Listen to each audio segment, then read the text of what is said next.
Good morning. Welcome to the Department of Medicine Grand Rounds. Welcome to those of you on video that we can't see, but we know you're there. So today we have a special guest who's going to talk to you about this important topic, but before that, a few comments. We want to remember today Martinus Willem Beijerinck, and he was born on this day, March 16, in 1851. He was a Dutch botanist who was one of the first microbiologists who did a lot of work on lactic acid produced by bacteria. His father was a tobacco dealer who basically went bankrupt when he lost all his crops. So he studied what was happening there, and he found that if he can filter the sap of these plants, he could still infect other plants. And so he assumed that this was not bacteria, that this was a filterable virus, which he called, based on the Latin word poison or venom. And then later on, this was discovered to be tobacco mosaic virus. So he was very well known for that. But today is about endocrinology, and it's about insulin. So we remember John James Rickard MacLeod. And you should know that name. He was a Scottish physiologist and educator who researched carbohydrate metabolism and diabetes. He coined the term. He named the hormone insulin. In 1923, he shared the Nobel Prize in Physiology or Medicine with Sir Frederick Banting for the discovery of insulin and investigating the role of this molecule in metabolism of sugar in the body.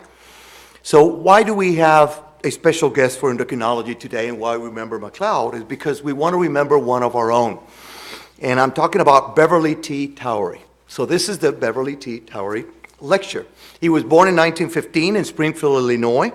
He went to Western Kentucky State College. He went to Vanderbilt to do his MD. He did his internship there.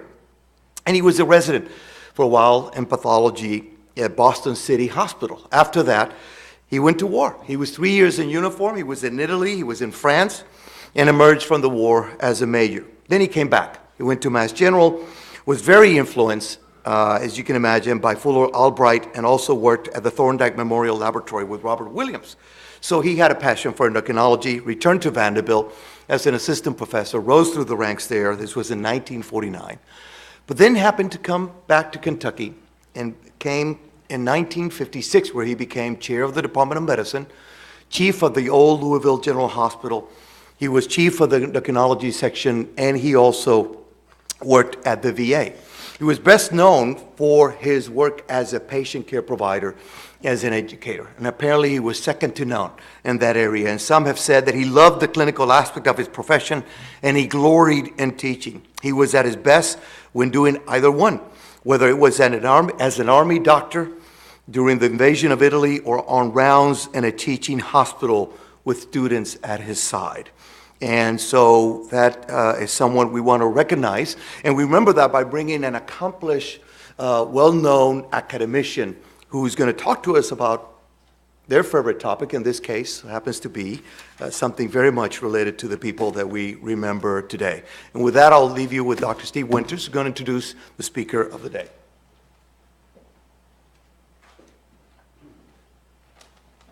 Thanks, Jesse. Certainly a pleasure to have Andrea Dunaif, who's presently a professor at Northwestern University and is about to move to Mount Sinai as the director of their division. Dr. Dunaif obtained her MD at the Columbia University College of Medicine in New York, where she stayed to do her house staff training, and then migrated north to Boston to work in their reproductive endocrinology program with Bill Crowley.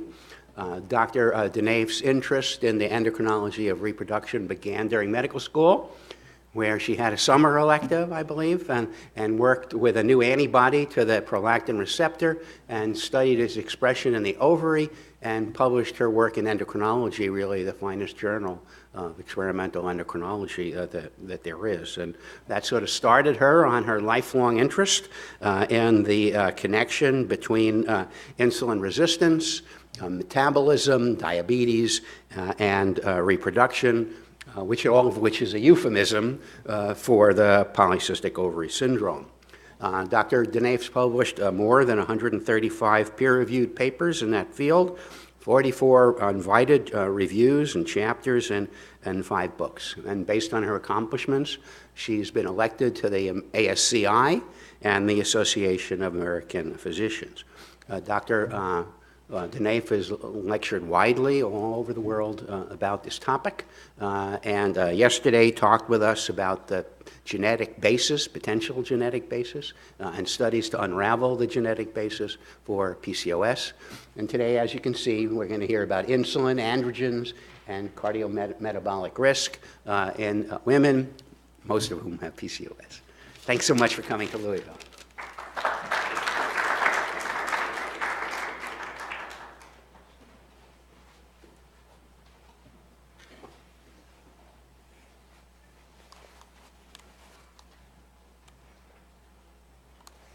Well, thank you very, very much for inviting me, and I am honored to speak in this lecture honoring such a distinguished physician.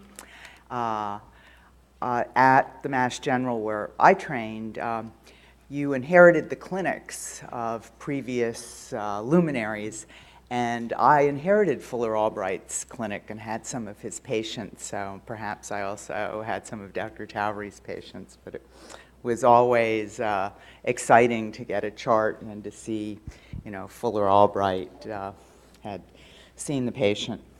Well, what I want to talk to you about today is something that I think internal medicine needs to be aware of, needs to be interested in, and at the end I will kind of present a proposal for perhaps how we might mainstream these very, very common disorders. But let me start with a case. We were consulted on the endocrine service by the medicine service about this woman who was 39 years old. She'd been admitted from her cardiologist's office because she was having very difficult to control hypertension, and she was in what was thought to be hypertensive crisis, and she had a history of coronary artery disease. This is a young premenopausal woman. She'd already had a stent. She had severe dyslipidemia. When we saw her, she was had kind of cooled down and was feeling well. We were asked to see her because of the hypertension out of control, and team was suspecting a pheochromocytoma. But we went in, and when we were examining her, we noticed that she was hirsute, and she said yes, she'd had that for a long time, and she controlled it with plucking and shaving. And we asked her reproductive history, and she was still menstruating. She was premenopausal. She had had one child, but she'd always had irregular menses since the start of her menses. She was maybe having 4 or 5 menses per year.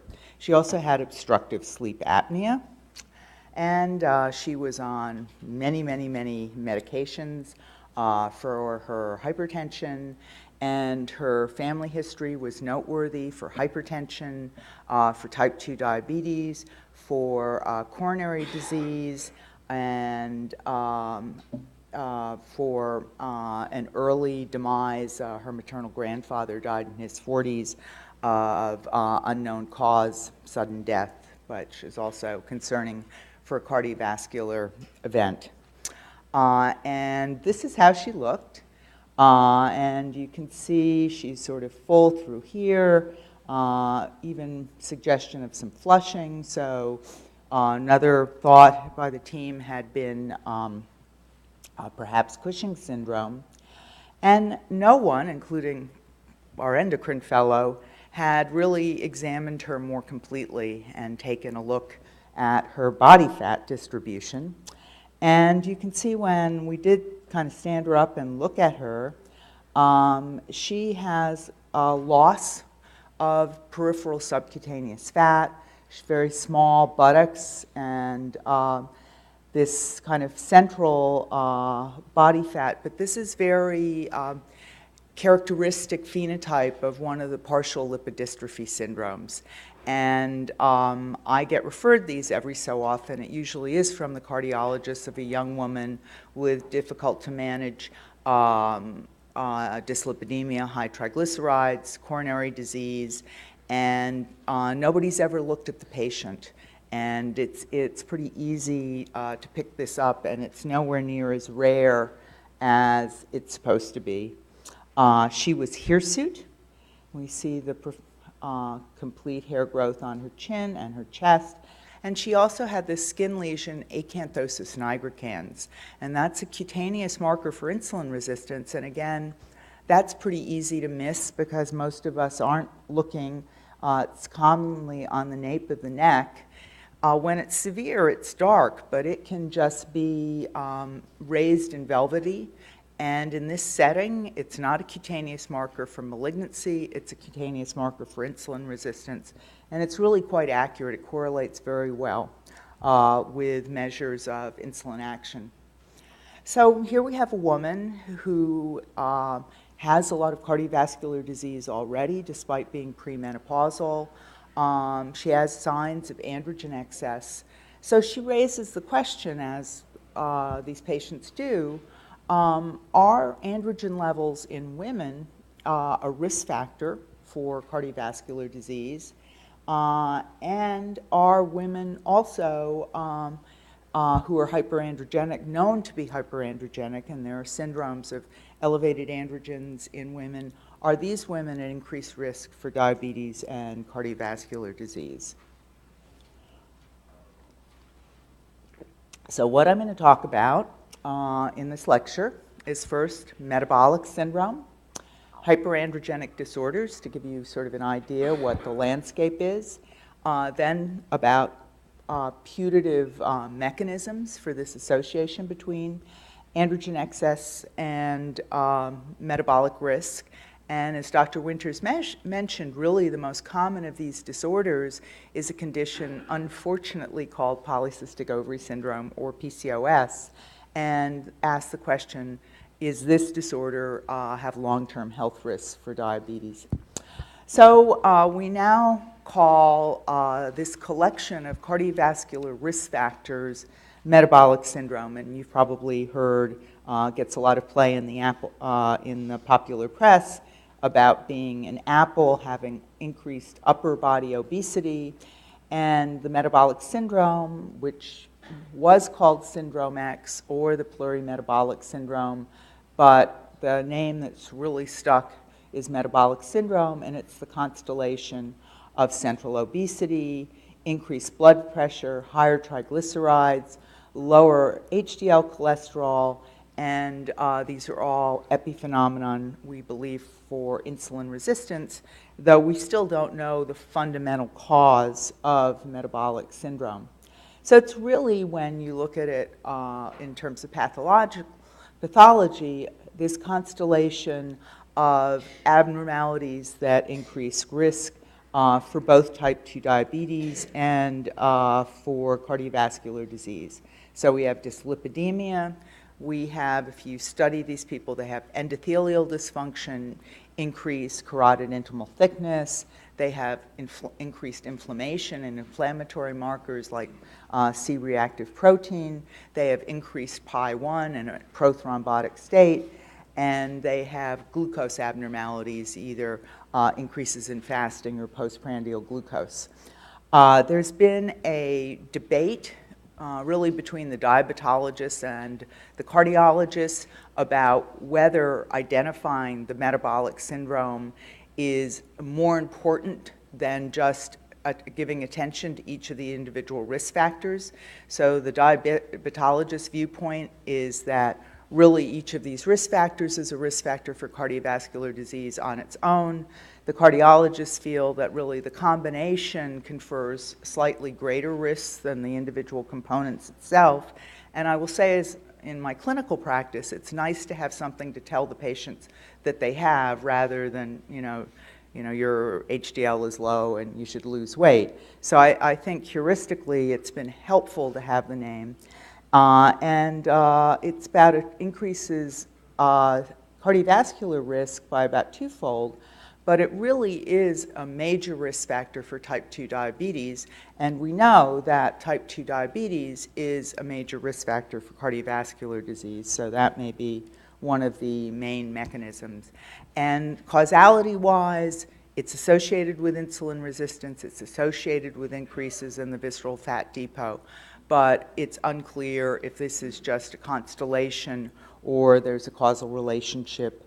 There are also genetic predisposition, but the genes haven't really been mapped. So if we look at sex differences, metabolic syndrome is a greater risk for cardiovascular disease in women than in men. As I said, it's a major risk factor for type 2 diabetes. And type 2 diabetes has a very negative impact in women. It completely abolishes the protective effect of being a premenopausal woman.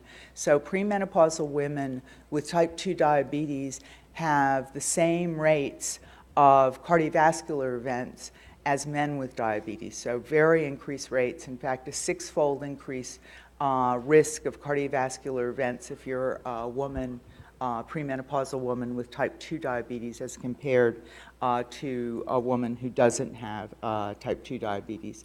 So very negative associations for diabetes in women. So let's talk about the disorders that cause this. Well, interest in this constellation, in the association of androgen excess and insulin resistance, really started in the 1970s when this group of girls was described at the National Institutes of Health by Ron Kahn, who's a Kentucky native, now at the Joslin Diabetes Center, but a very distinguished scientist. And he and another distinguished scientist, his colleague Jeff Flyer, described these girls who were very severely androgenized. They had severe hirsutism, increased muscle bulk, deepening of their voice. They had profound acanthosis nigricans. In fact, this is all over the body. They were very insulin resistant with very high circulating insulin levels and often were diabetic, requiring massive doses of insulin. And they named this a type A syndrome. There's also a type B syndrome, which is autoimmune. Antibodies against the insulin receptor also causes this phenotype. And there are a few other disorders of insulin resistance. And the common feature of insulin resistance, severe insulin resistance in premenopausal women is they develop androgen excess, high androgens, they get polycystic ovarian changes. So this really asks the question, what's the relationship between insulin resistance and androgen excess? And it's been the area I have really studied for my career. And these syndromes have been given the acronym HAIR-AND syndromes for hyperandrogenism, insulin resistance, and acanthosis nigricans. So the girls with the type A syndrome turned out to have mutations in their insulin receptor gene that either decrease the number of the receptors or the function of these receptors. There are also some we still don't know the cause. There's a very rare disorder in infants called leprechaunism because they're born very small for gestational age with abnormal facies. And they also can have androgen excess even though they're infants. And they have insulin receptor mutations. And then there are a number of these syndromes called lipodystrophy syndromes where there are different patterns of subcutaneous fat loss.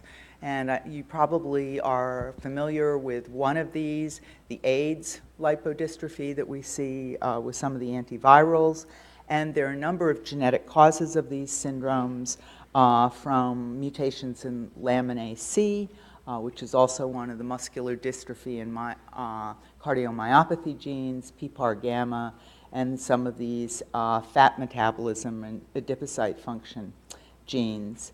And our case turned out to have the syndrome which is called familial partial lipodystrophy 2 or Dunnigan syndrome. And this was due to a mutation in lamin AC. And though this isn't the patient I showed you, this is a similar patient. And you can really see this phenotype of starting at the buttocks, this loss of subcutaneous fat in the legs and the arms, and this very characteristic accumulation of central fat. And you just have to undress your patients and look at them to pick this up. Well, the idea that androgen excess and metabolic problems was more common than these rare syndromes really has been around for a while, and it was popularized in the late 1940s by a French scientist, Jean Vague, and he was the one who first noted the sex differences in body fat distribution, and that normal women had lower body fat or gynoid or body fat, and that men had the central or android fat, and then further that women who had the male pattern of fat distribution also had elevated androgen levels, increased risk for diabetes and heart disease. And what are the sources of androgens in women? Well, the female reproductive system is under the control of the hypothalamus, in specific the hypothalamic hormone, gonadotropin-releasing hormone, which stimulates the pituitary gland. It's one cell, the gonadotrope, and it secretes two different hormones, luteinizing hormone and follicle-stimulating hormone. And the way the ovary makes estradiol, its major female hormone, is in fact, it makes the male hormone testosterone, which is then converted by an enzyme called aromatase, which you all know about because we use aromatase inhibitors widely now in breast cancer. And LH stimulates ovarian testosterone production, and FSH stimulates the capacity of the ovary to convert the testosterone into estradiol via aromatase. And if you have a decrease in FSH levels and an increase in LH levels, you will stimulate testosterone and it will not be completely converted. And so you will get testosterone appearing in the peripheral circulation, and it can give us the symptoms of androgen excess, in particular hirsutism or acne and hair loss. And then the sex hormones feed back on the pituitary and hypothalamus to regulate the secretion of GnRH, and testosterone can also disrupt this normal feedback, so we don't get the normal slowing and cycling, and we just can have an ongoing vicious cycle in women who are making increased amounts of androgens because of blocking of normal feedback. The adrenal glands also make androgens in women under the control of ACTH, and the enzymes that make both estrogens and androgens and glucocorticoids are shared between the ovary and the adrenal gland. And in some disorders of androgen excess, there can also be abnormalities within the ovary. Androgen secreting cells themselves can have increased activity. So we usually have a combination of factors in women who make androgen excess.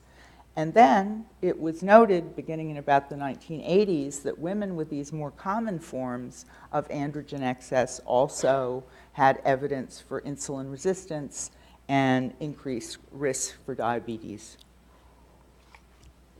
So the major disorder that causes androgen excess in women is, unfortunately, as I said, called polycystic ovary syndrome. And I will show you why it's unfortunate in a second.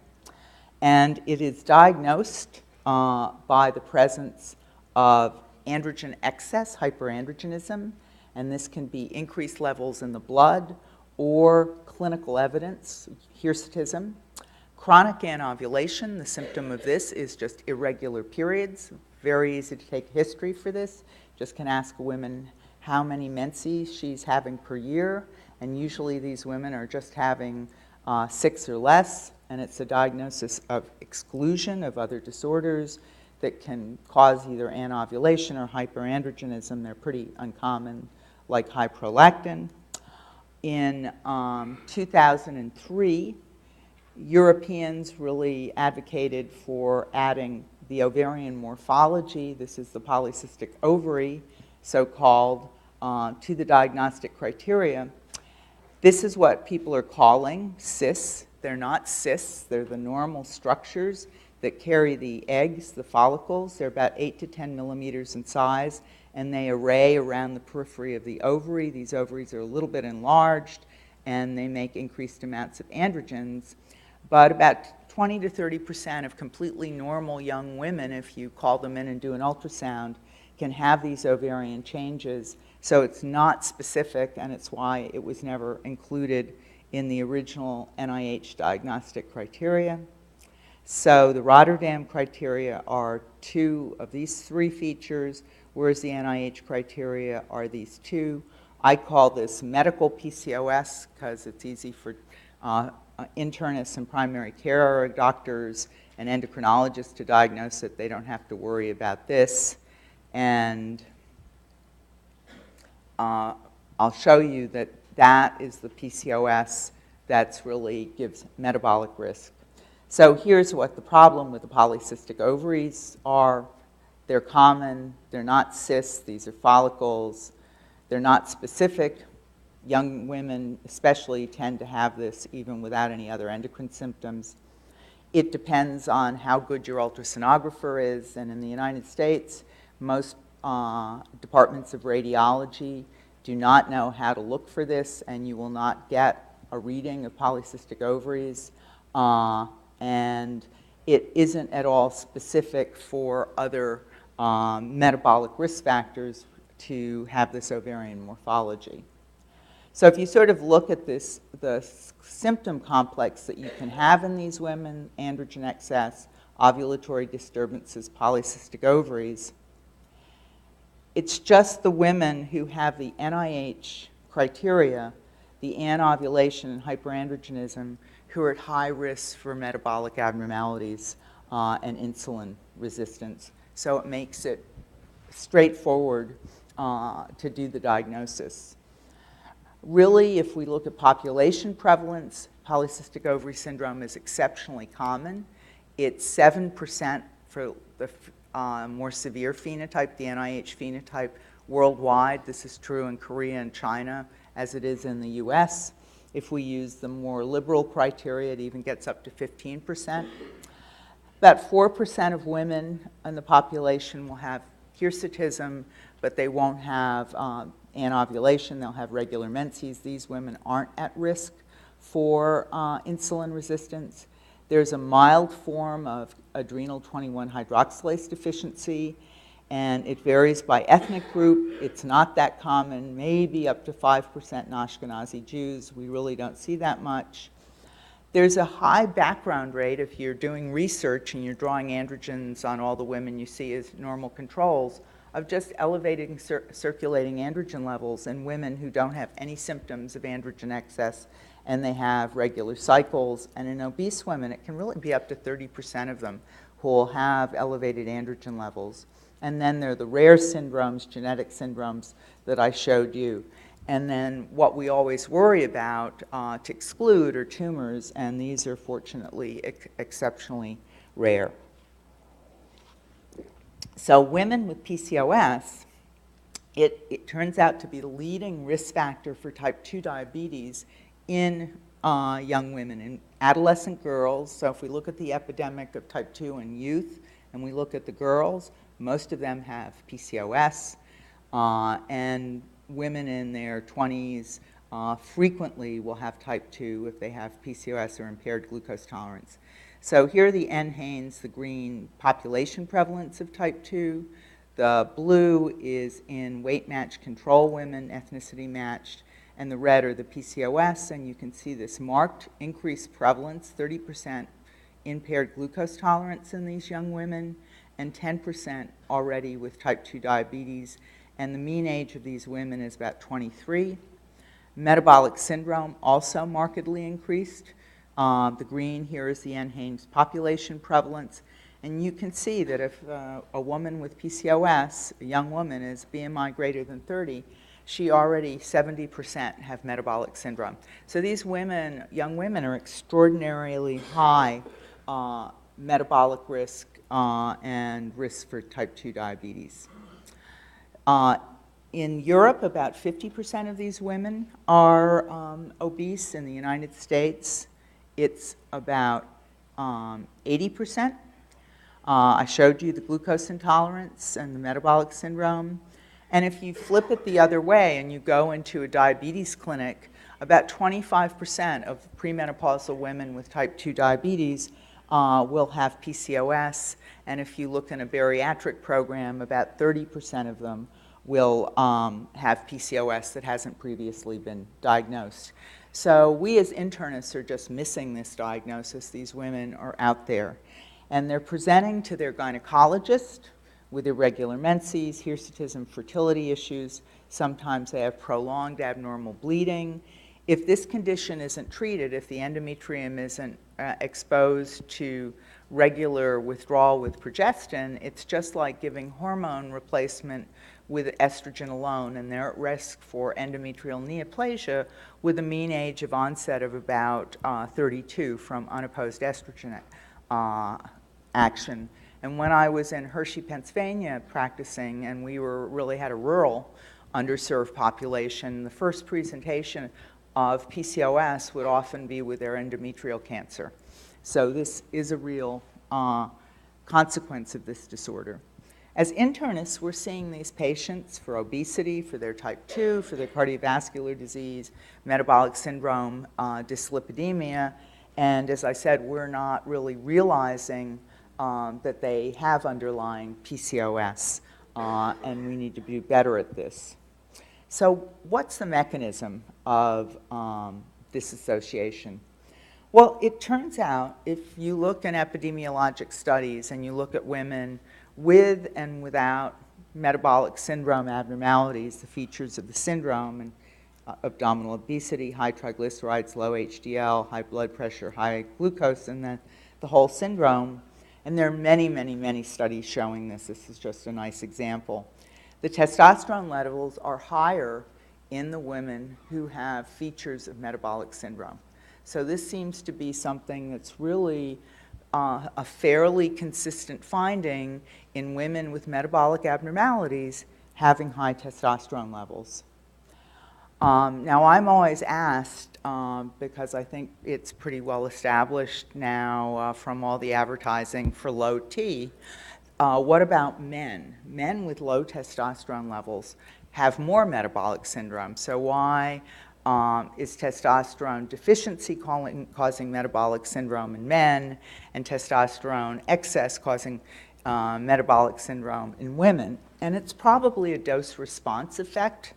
And this is a very elegant study from Shali Bashin, who completely suppressed testosterone production, endogenous production, with a long-acting GnRH analog in men, and then added back testosterone in a dose-dependent fashion. So this is the milligrams per week. And he looked at central adipose tissue, I think this is with DEXA. And in men, if you give them low doses of testosterone, about in the range of the elevations we see in women with PCOS, they'll also get increases in central fat. And it's only as you go with higher doses of testosterone that your central fat decreases somewhat and you get more muscular. So it's this lower doses of testosterone promote visceral adipose deposition of fat and increases. And I think this is true in men and women. And men have circulating testosterone levels, usually 300 to 1,000. And so low testosterone in a male is a level of about 200, whereas high testosterone in a woman is a level of maybe 80 to 100. So I think we're just seeing this dose-response difference. Well, we also know now that insulin is an important reproductive hormone. This research was really stimulated by these syndromes, and that insulin directly stimulates the ovaries to produce androgens. It has to be in conjunction with LH, and you probably have to have polycystic ovarian changes for this insulin action. And we also know that if we give androgens, we can produce a little bit of insulin resistance, and if we block androgens, we can improve insulin sensitivity a little bit. So both insulin and high androgens contribute to what we're seeing with insulin resistance in androgen excess. And it's now well established that insulin can stimulate pituitary to secrete LH, can stimulate the ovary to increase testosterone, can increase adrenal sensitivity to ACTH, so we see more androgen production, and that insulin, in addition to being a metabolic hormone, is an important reproductive hormone. Further, we know that insulin sensitivity in the brain is very important for normal reproductive function. And if we knock out components of the insulin signaling pathway in mouse models, we can cause insulin resistance, obesity, and infertility. So this is really a whole new area of medicine, and it's been applied clinically in these women with the use of insulin-sensitizing drugs, such as the thiazolidinediones and metformin, to improve their reproductive abnormalities.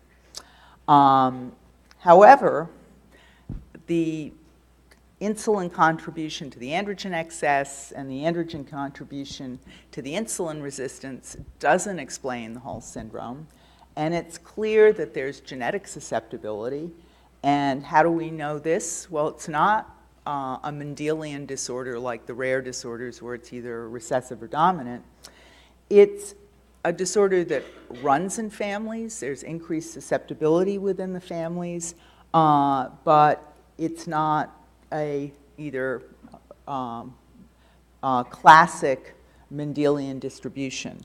And these are called complex genetic diseases where there's an increased genetic susceptibility. And how we have an index of suspicion for that is we look at the risk of the disorder to siblings of the index case compared to the general population.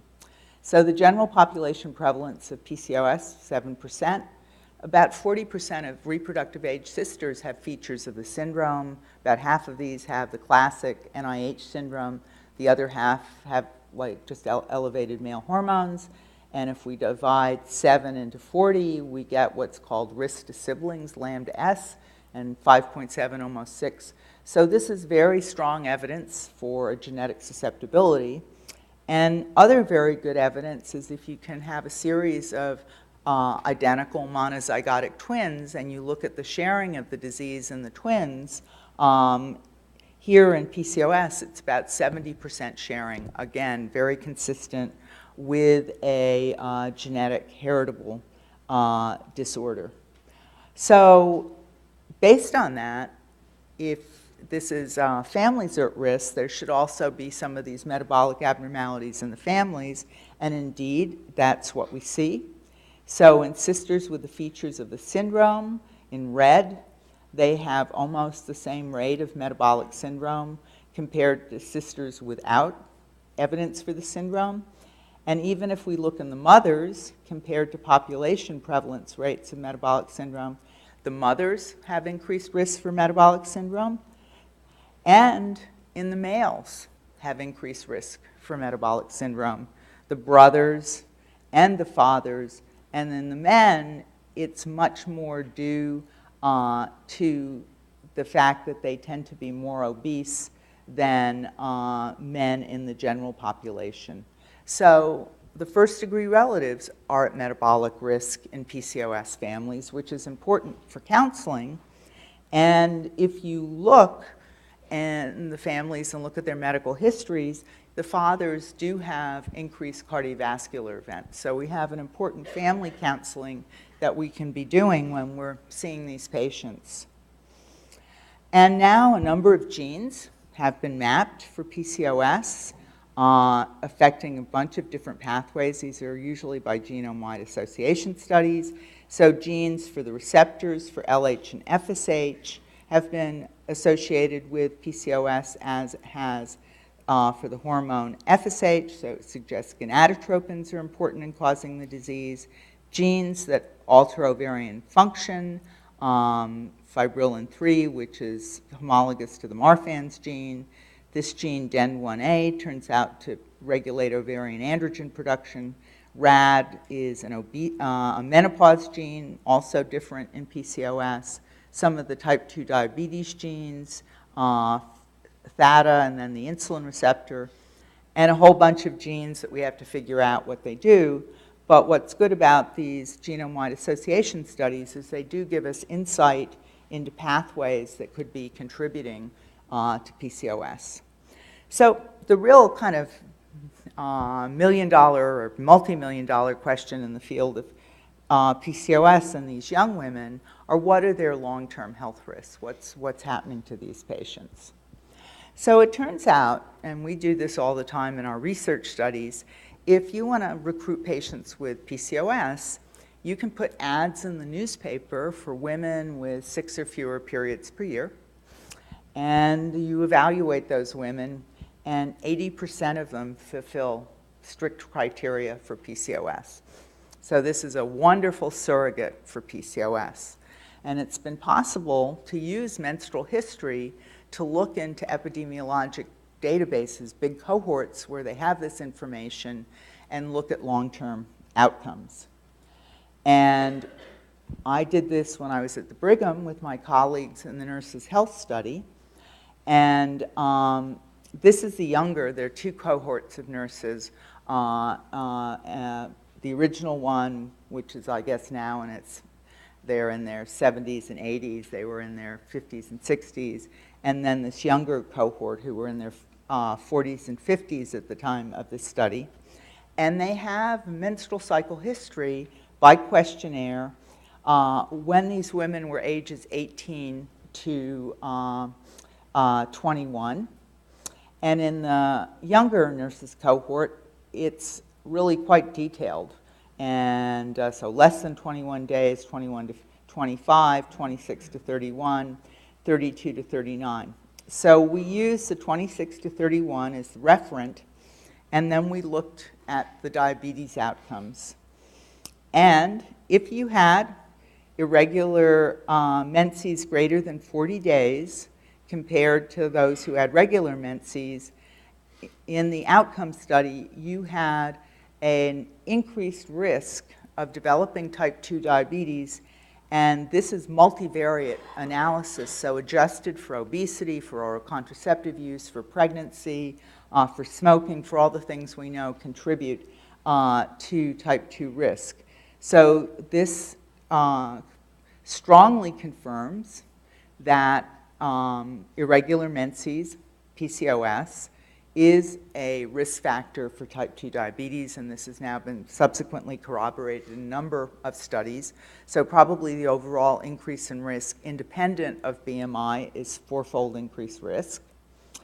And then the older nurses cohort, we were able to ask about cardiovascular events.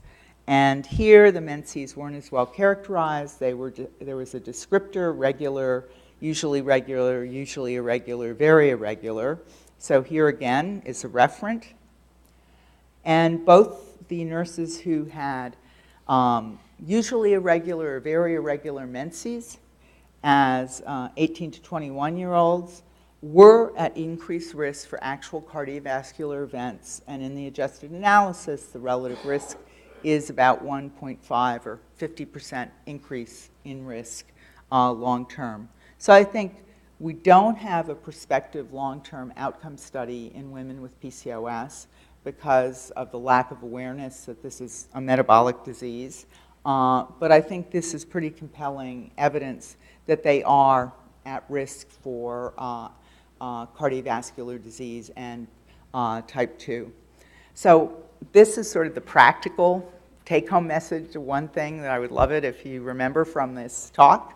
And that's, what one question can you ask that will predict increased risk for diabetes, metabolic syndrome, and cardiovascular disease? Right, the women know. So are your menstrual cycles longer than 40 days? Or you can just say, how many menstrual periods are you having a year? When did they start? Have they always been irregular? But nobody ever asks this.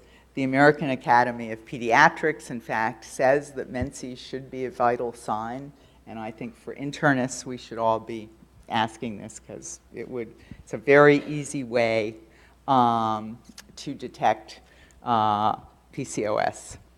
So an interesting point has been made by a number of investigators saying, you know, they have all this diabetes, they're obese, they're insulin resistant, they have metabolic syndrome. Why aren't they dropping like flies? Why isn't this really, really obvious? And is there something that's protective? And in fact, if you kind of model from the risk factors they have, you would say their risk for MI ought to be 7-fold increased. Doesn't look like that. And if you look at the adverse impact of having diabetes on women's cardiovascular risk, so here's no diabetes, women much lower cardiovascular risk than men, and then in women with diabetes, you increase the risk 6-fold, so then it's higher than normal men. These are premenopausal women. So why aren't we seeing these 6- and 7-fold increases in risk in women with PCOS? And the hypothesis, without any data, is that there may be some protective factors in the syndrome, and perhaps the fact that they are continuing to produce estrogen in addition to androgen may protect them. But I think this is one important question to address as we study this in the future. So to summarize and answer our questions, so are circulating androgen levels in the general population of women a risk factor for cardiovascular disease? Well, they're certainly higher in women who have cardiovascular risk factors, and it's still controversial whether the androgens themselves are an independent pathogenic factor in developing the cardiovascular disease. But I think this is a very important question because it's a potentially novel, modifiable risk factor. We do have anti-androgens, so it is something we might be able to intervene to improve. And I think it merits investigation by the Heart, Lung, and Blood Institute. Flipping it around, are women with hyperandrogenic disorders at increased risk for type 2 diabetes and cardiovascular disease? Absolutely for type 2, I think that's been solved. There's consensus that they're at increased risk. Cardiovascular disease, it certainly looks like there's a 50% increase in risk, but clearly we need the correct kind of studies, prospective longitudinal studies, to look at that. And the intriguing question of why isn't the risk much higher than this? And then some of the other forms of PCOS diagnosed by Rotterdam criteria, women who just have high androgens and polycystic ovaries, don't seem to have much in the way of cardiovascular risk. So it's really this insulin-resistant NIH phenotype that we need to worry about, or medical PCOS. I think also we need to remember that the first-degree relatives are at metabolic risk, and we pick up a lot of parents who have undiagnosed type 2 by telling them to go to their physicians and get screened. And then it's clear that genes contribute to PCOS. We have the rare Mendelian Disorders, and then it's a complex genetic disease for the So I think, everybody in cardiology and diabetes sort of shows this insulin resistance metabolic syndrome with all the abnormalities around it. We didn't talk about non-alcoholic fatty liver disease, but that's clearly associated. It's an increased risk of number of cancers in people who have insulin resistance. Alzheimer's disease is associated with insulin resistance, and you can improve cognitive functioning by giving nasal insulin. And now I think you can add polycystic ovary syndrome as the 5 o'clock shadow on this kind of clock face of other consequences associated with this. And importantly, we need to think about this as a disorder across the lifespan. So not only in the reproductive years, and I didn't mention, but anxiety and depression is a very important component of the syndrome. But for us as internists, the metabolic condition that we are bread and butter need attention in these women. Really, because of this, the NIH saw this evidence at a State of the Science meeting in 2012, and this was a meeting that's it's the only consensus meeting that's ever actually occurred in the field, and that's where you present the data to an impartial panel of people who have expertise in the discipline but don't do research in the field. So these were diabetologists, cardiologists, obstetrician gynecologists, primary care doctors who don't do research in PCOS. And their conclusion was that the name PCOS is a distraction and an impediment to progress, and they recommended a name change. Unfortunately, they didn't do it. And so there's sort of been an ongoing process to come up with a new name. And the leading contender is metabolic reproductive syndrome, MISS.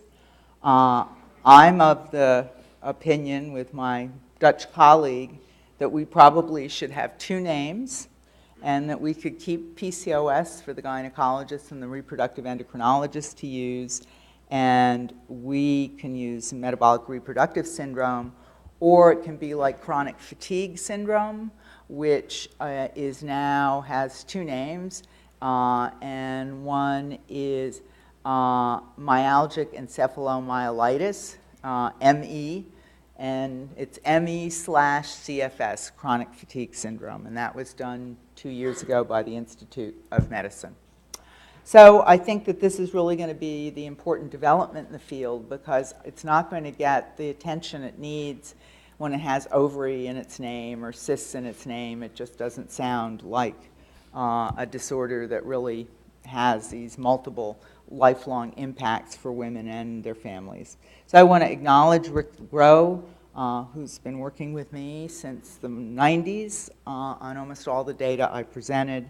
And then the group at Northwestern. We have a specialized center of research that supported a lot of these studies, and pretty generous support from both NIDDK and NICHD.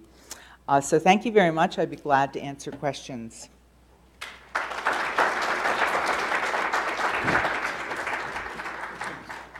Thank you so much. Thank you for that excellent presentation. You did a terrific job at presenting the syndrome, and I was quite impressed with the epidemiology. I mean, how common this is and how we may overlook at this in the clinic every day. I guess what I'm struggling with is I'm not sure how to prevent it, so we don't have a lot of preventive strategies. And the management is really managing consequences and manifestations as opposed to managing the cause of the syndrome. It's so multifactorial. Are there any emerging ways that may impact most components of the syndrome? And is that appropriate at an early stage? How would you address it? So I think that's a very, very good point, that this, like many diseases we see, we're really treating the symptoms and not the underlying cause. So for type 2 diabetes and hypertension, it's the same. We don't think of it that way. We can pick up evidence for this condition before girls go through menarche, the daughters. We know that diabetes prevention is effective. So we know that either through lifestyle, which is very hard to achieve in anybody, or through medications, in particular metformin, that we can preserve pancreatic beta cell function and forestall or maybe completely prevent diabetes. Improving insulin sensitivity in these patients has the added benefit of improving their reproductive function, and many of the women do resume ovulation on drugs like metformin. So the hope would be to intervene in either childhood or adolescence with either lifestyle or lifestyle plus metformin, which are very safe, and then really prevent the progression of the disorder. And I think that's doable now, and what we need are studies where we can do that as a proof of concept. There have been some small studies, but there hasn't been the kind of funding to do this on a large scale. So I think that's what the awareness. we're now, as I talked about yesterday, we are starting to find some gene mutations, so an anti-Mullerian hormone. So there may be a hope in the future that we could have a panel of genes that really predict disease. Common disease genes we can't use for disease prediction in any sort of, reliable way. But I think we may be able to have some rare variants. But right now, well, it's like type 2 diabetes. If you've got somebody, you're the offspring of someone like with type 2, you know you're at risk, and you know that you should be, doing attention to risk and modifiable risk factors. Sounds like the best bet is to identify the people and then go around to their families. Yep. Because then you can catch a whole array of people that are still not yet in the syndrome. Mm-hmm. Really enjoyed your talk. And two questions from a cardiology perspective. Number one, your original patient presentation, they were on a statin and a phenylfibrate. Do you personally agree with the FDA's recommendation that there's no benefit of a fibrate on top of statin? And do you stop those in your patients? That's question number one. Number two is, in your patients that have this, what do you recommend for screening for cardiovascular? The American College of Cardiology imaging section came out with not a mandate, but that coronary calcium scanning may be the best test in over 40 type 2 diabetics. What are your thoughts on those? So in terms of treating their high triglycerides, it can be very, very, very resistant to treatment. And her triglyceride levels weren't controlled, and I think she was on the polypharmacy from sheer frustration of her treating physicians. If you can improve the insulin sensitivity, which in these ladies, well, there's a very interesting novel treatment for these lipodystrophy syndromes, and that is replacing, they have loss of subcutaneous fat, so they have very low leptin levels. And if you replace the leptin, all the dyslipidemia improves, the fat comes out of the liver, it's quite magical. It's approved now for complete lipodystrophy, and there's a hope to approve it for partial lipodystrophy. So these patients who are not as uncommon as people think, that would be what you would think about doing. For coronary detection, the prevalence rates of coronary calcium in young women are very, very, very low. So there's a big multi-ethnic cohort study, MESA, that's based at Northwestern, and they tried to use coronary calcium scores and look at sex hormones, and they had so few women with coronary calcium that they really couldn't do the study. So I don't know the data on yield in younger diabetic women with coronary calcium, but I would expect, it may not be that helpful. Yes. I have a couple of questions. The first one is, a lot of women, at least a few years ago, was kind of popular to use supplemental testosterone for a number of different reasons, and I wanted to know your take on the safety or lack of safety of that. And the second thing, I was wondering if you would comment a bit on the spectrum of insulin resistance. It seems like a term that's used quite a bit, and I just wonder if this is actually a bunch of diseases and not just one. Mm-hmm. For example, the insulin resistance in these women, is this the same as the insulin resistance that happens when you become very chubby and you're older, et cetera? Mm-hmm. So supplemental testosterone, there is a whole cult on the internet of prescribing, and you can get it in the mail from compounding pharmacies, testosterone. If you keep the testosterone levels in the normal female range, it has absolutely no impact on libido. You have to get the testosterone levels into the male range, and then you have all the adverse consequences of high testosterones. Most disturbingly to the women, hirsutism and acne, and then you worry about cardiovascular. There's some data from when they were trying to develop the transdermal patches of testosterone, that there was increased breast cancer risk. So we just don't know. So I mean, it's just not studied, and I don't think it's safe, and I think it's, really not used with any true medical logic. I mean, it's like giving adults growth hormone. In terms of insulin resistance, I mean, there are a whole bunch of different Mendelian disorders that cause insulin resistance, so mutations in PPAR gamma and the insulin receptor. So you can have different genetic mechanisms producing profound decrease in sensitivity to insulin. In PCOS, the insulin resistance is a novel mechanism. It's due to increased serine phosphorylation of the insulin receptor, which turns off its signaling, and it's definitely more than a woman matched for weight. So it's beyond the insulin resistance that's just caused by weight. Insulin resistance also has gotten very popular in the press, and the idea that if you improve insulin sensitivity, you'll lose weight. But the American Diabetes Association recommendation is not to measure insulin levels to diagnose insulin resistance, but to look for features of the insulin resistance syndrome and direct your attention to low HDL, high triglycerides. But in general, the most effective treatment for that is lifestyle rather than medications. And then you kind of get into this thing that lifestyle is very hard to achieve, though now we do have pretty effective anorectic drugs, so that is a good option for getting these people to lose weight and improve their metabolic profiles. Any other questions or comments? No? Well, if not, we have a tradition here that great speakers go home with a bat. Okay, so this is a Louisville Slugger bat. Everybody who